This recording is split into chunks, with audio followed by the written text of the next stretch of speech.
Our ʻOhina that me and two of my fellow coworkers are working on is to try and research and give a kind of an insight into one of the lesser known ali'i, Mataio Kekūanāoʻa.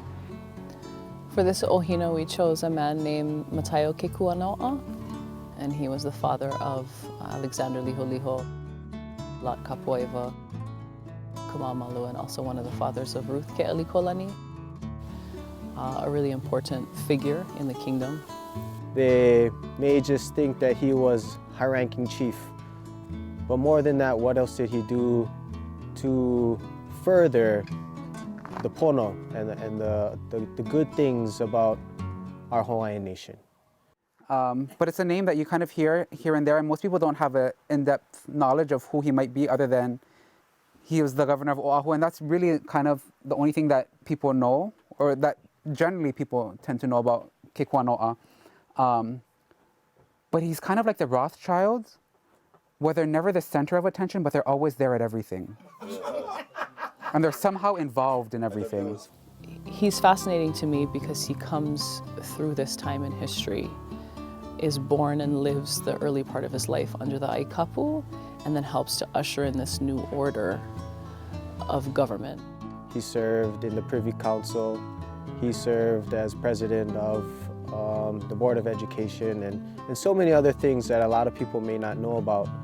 He did all of these things in a time when there was no internet, there were no cell phones. It's like, when did he sleep?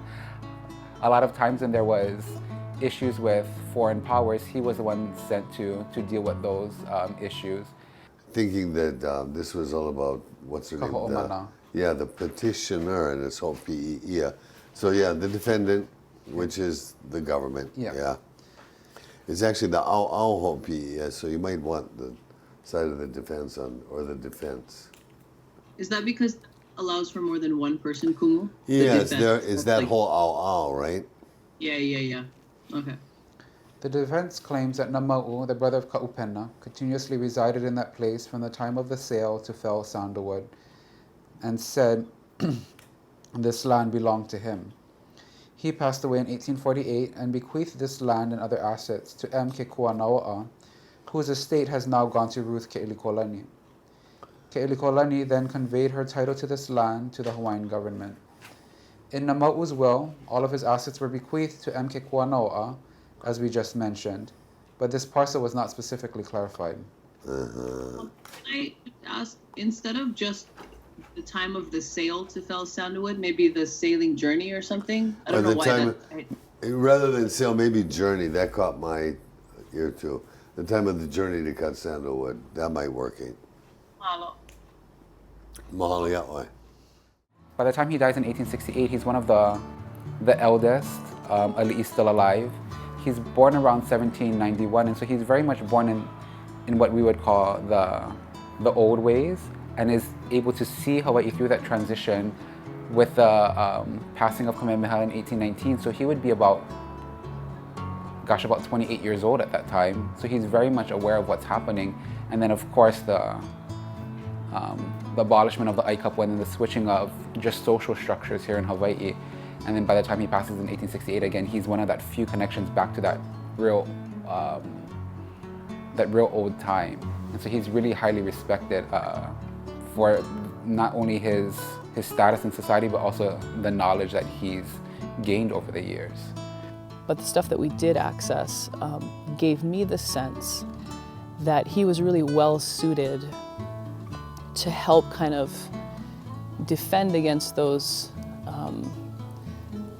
early kind of attacks by foreigners and some of the problems that were happening, because he came from that old school of understanding discipline, respect, what's okay, what's not, how to check people.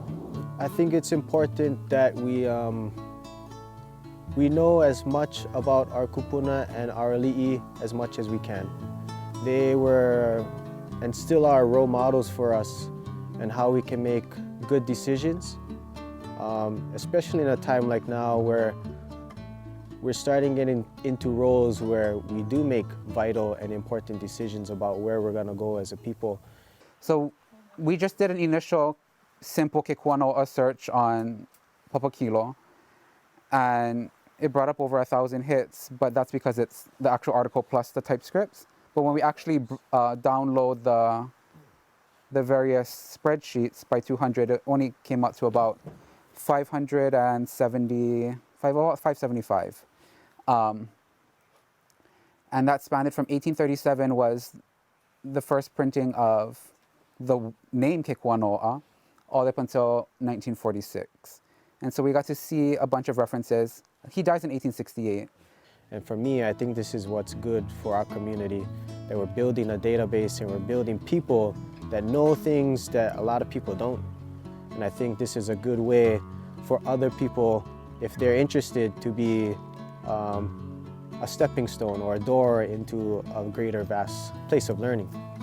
And so I really think that's what Awaiʻulu is. It's not the end all, but it's really a place where people can start.